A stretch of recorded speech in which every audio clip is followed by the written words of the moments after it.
प्रार्थना सभा की आड़ में किया जा रहा धर्म परिवर्तन। क्षेत्रवासियों ने बताया छोटे बच्चों का ब्रेन वॉश कर सनातन के प्रति फैलाई जा रही नफरत। अमावा विकास खंड अंतर्गत संधी नागिन गांव का है मामला। ग्रामीणों ने बताया कि गांव में समर्पण एजी चर्च में प्रार्थना सभा की जाती है, जिसकी आड़ में स्थानीय लोगों का धर्म परिवर्तन किया जा रहा है। यहाँ तक कि छोटे छोटे बच्चों का ब्रेन वॉश करके सनातन धर्म के प्रति नफरत फैलाई जा रही है।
तो हमने आपको प्रूफ में दिखा दिया था, लिखा जिस दिन तो किया जाए वीर के नुकीले तीर और झाऊं के अंगारे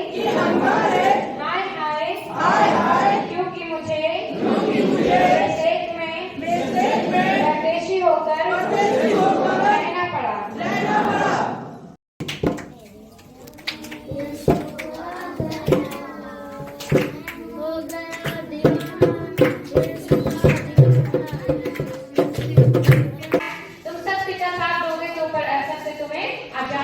स्वतंत्र करेगा। तो सत्य के लिए परमेश्वर ने देखो वचन भी रखा है, इसलिए परमेश्वर से जब भी प्रार्थना करें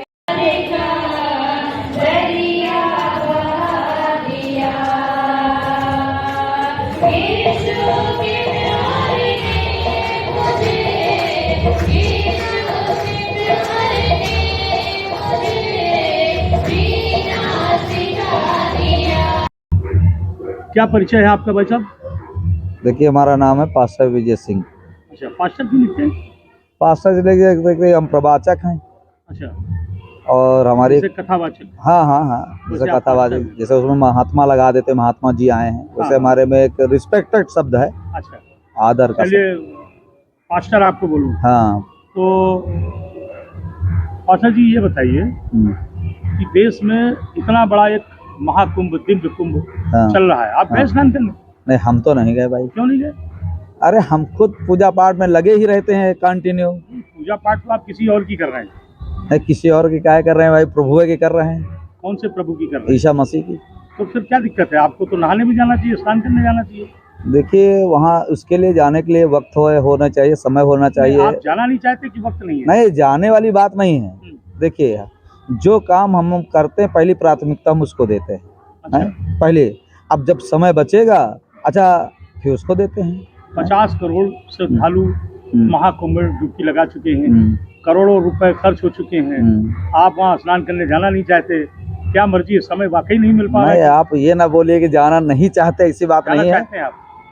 हमारा एक शब्द है कि हम जिस पंथ में हैं या जिस सेवा में है, सत्कार में, पहले हम वही कंप्लीट करते हैं। जैसे हमारे सामने कोई ऐसी चीज आ जाए और सेवन के लिए, तो हम पहले उसको कंप्लीट करेंगे, तब नेक्स्ट में जाएंगे। समझ रहे हैं? तो उसी प्रचार प्रसार सरकार कर रही है। इतने श्रद्धालु हर तरफ से आ रहे हैं, भगदड़ हो गई बीच में, कुछ जाने चली गई, कुछ श्रद्धालु, कुछ श्रद्धा आपके प्रति, उनकी श्रद्धांजलि आपकी है कि नहीं? और क्या, उनके लिए हम रोज प्रार्थनाएं, दुआएं, विनती, कुंभ के लिए प्रार्थना। कितनी दर्दनाक हादसा हुआ है, मौतें हुई हैं, पूरे कुंभ के लिए, कुंभ में गए हुए लोगों के लिए पर डे हमारे यहाँ प्रार्थना होती है। क्या बोलते हैं प्रार्थना में? प्रभु उनको सुख शांति सलामती दे, सद्बुद्धि ज्ञान समझ दे, लड़ाई झगड़े दंगे फसाद ना हो। उनके लिए क्या बोलते हैं? अब उनके लिए तो यही बोल सकते हैं कि अब जो हुआ तो अच्छा तो नहीं हुआ फिलहाल, है ऐसा नहीं होना चाहिए। देश में या प्रदेश में धार्मिक स्थानों पर हाँ।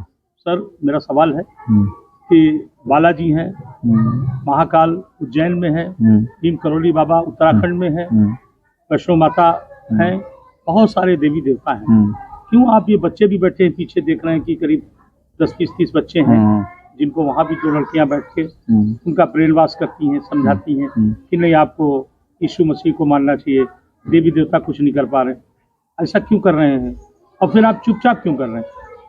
ये तो आप गलत ही बोल रहे हैं कि वहाँ ब्रेन वॉश कर रही हैं वो देवी, ऐसा तो उन्होंने कुछ बोला नहीं हर है। रविवार वहाँ पर क्या पढ़ाया जाता है? वहाँ प्रार्थनाएं होती हैं, दुआएं होती हैं, कहानियां होती हैं और क्या होता बहुत है। सारे ऐसे शब्द हैं जिनको वो जानते नहीं, उनके बारे में जब वो बोलते हैं तो मैंने पूछा तो बच्चे उसका जवाब नहीं दे पा रहे हैं और वो कीर्तन भजन जो भी कर रहे हैं तो क्या सिखाते हैं उनको कीर्तन भजन में हर रविवार? प्रार्थना, दुआ, पढ़ाई के लिए दुआ करा करो, परिवार के लिए प्रार्थना करा करो, मम्मी पापा के लिए प्रार्थना करा करो, पूरे घराने के लिए दुआ करा करो और जो देश के लिए, दुनिया के लिए, जो भी सब। हालेलुया क्या है, ये क्या होता देखो, हालेलुया का मतलब होता है प्रभु को लाखों करोड़ों बार धन्यवाद। जी ठीक है, जी तो इसका मतलब होता है परमेश्वर के नाम की महिमा हो, प्रशंसा हो।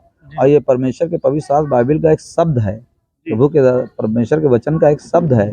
इसको बोलने से परमेश्वर की महिमा होती है। क्या है शब्द का क्या अर्थ है ये और ये किस भाषा से लिया गया, कहाँ किस ये language पूरी से? दुनिया में इसका कोई ट्रांसलेशन है नहीं ना। तो फिर क्यों बोलते हैं कि है? इसका ये मतलब परमेश्वर के कलाम। देखो, जो चीज इंसान ने बनाया वो इंसान बदल सकता है, लेकिन जो चीज खुदा ने बनाया, ईश्वर ने बनाया, इसका उसको मतलब आप बताइए क्या है? इसका मतलब होता है जब हम हालेलुया बोलते हैं, इसका मतलब होता है परमेश्वर को लाखों करोड़ों बार धन्यवाद, प्रभु के नाम की महिमा हो। है? ये हो। नहीं, आप परमेश्वर भी कहते हैं, प्रभु भी कहते हैं, ईश्वर भी कहते हैं, ये सब कह रहे हैं, हाँ, लेकिन मानते नहीं आप किसी को। मानते किसी ने नहीं। क्यों? अरे क्यों हनुमान नहीं जी को मानते? आप नहीं मानते, आप शंकर जी को नहीं मानते, आप रामायण नहीं कराते, आप कथा नहीं कराते, हैं? आप इन सब चीजों को नहीं ये मानते। बताइए, पूरी दुनिया सबको मानती है?